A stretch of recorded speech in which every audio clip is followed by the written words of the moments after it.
বন্ধুরা, আজকে নিয়ে চলে এসেছি তোমাদের কাছে এঁচোড়ের রেসিপি। তো চলো রেসিপিটা বানানো যাক। তো আমি এখন এঁচোড়টা এভাবে কেটে নিয়েছি, নিয়ে এবার এটা আমি জল দিয়ে ভালো করে সিদ্ধ করে নেব। তো আমি জল দিয়ে সিদ্ধ বসিয়ে দিয়েছি। এরপর এখানে আমি অল্প সামান্য একটু নুন,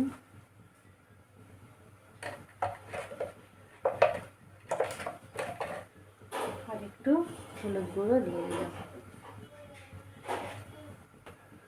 তো এবার আমি একটু এটা জলে ভালো করে মিশিয়ে দিচ্ছি,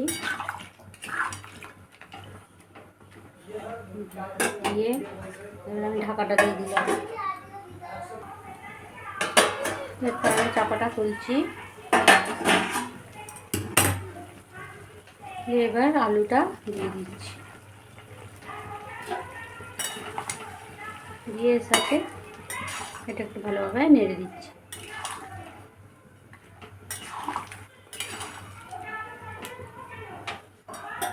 দিয়ে আবার থালাটা চাপা দিয়ে দিলাম। তো বন্ধুরা দেখো, এবার হয়ে গেছে। এবার আমি এটার জলটা ঝরিয়ে দিচ্ছি। তো বন্ধুরা এবার আমি তেলটা দিয়ে দিচ্ছি, তেলটা একটু বেশি দিলাম।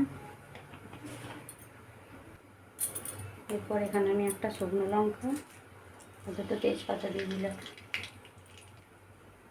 এরপর আমি এতে পেঁয়াজ কুচি দিয়ে দিলাম, আর দিয়ে দিলাম টমেটো কুচি। এবার এটা ভেজে নেব।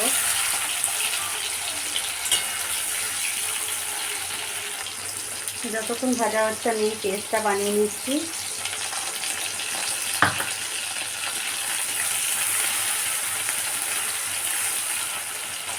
এরপর এটা আমি আলুগুলো দিয়ে দিলাম।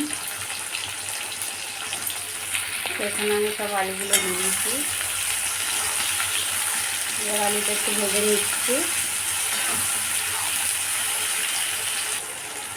তো বন্ধুরা এবার আমি এঁচোড়টা দিয়ে দিচ্ছি। এবার এটা ভালো করে সব দিকেই ভেজে নেব।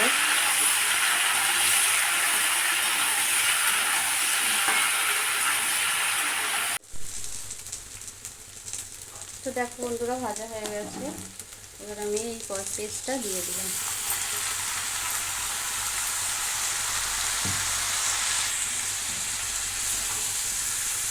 তো এবার এটা ভালো করে কষিয়ে নিচ্ছি।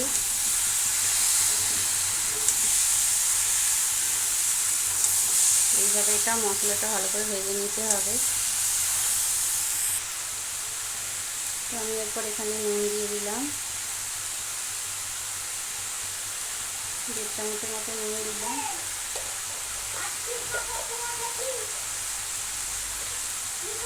হলুদ গুঁড়ো দিয়ে দিলাম,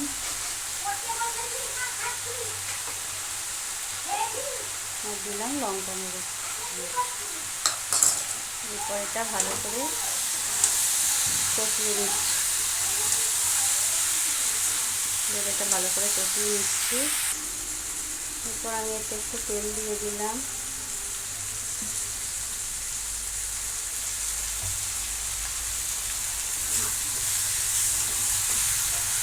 পুরো মাংসের মতো খেতে লাগে এইভাবে কষিয়ে কষিয়ে করলে।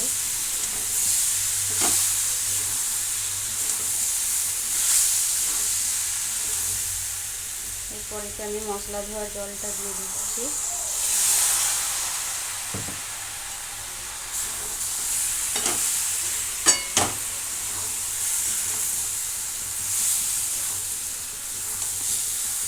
তো কষানো হয়ে গেছে, এবার আমি জলটা দিয়ে দিলাম।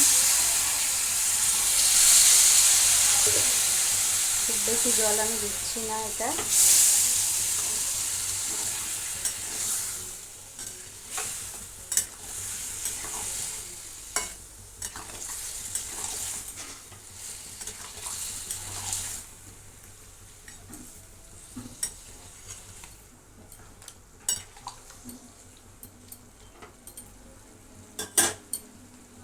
এটা 10 মিনিট ফুটবে।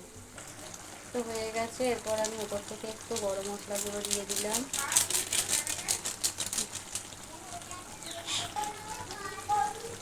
পর চিনি একটু দিয়ে দিলাম, দিয়ে এবার আমি গ্যাসটা অফ করে দিচ্ছি।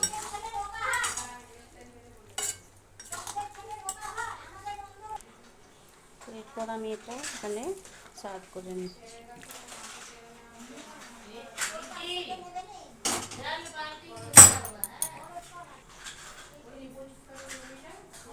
তো এই দেখো বন্ধুরা,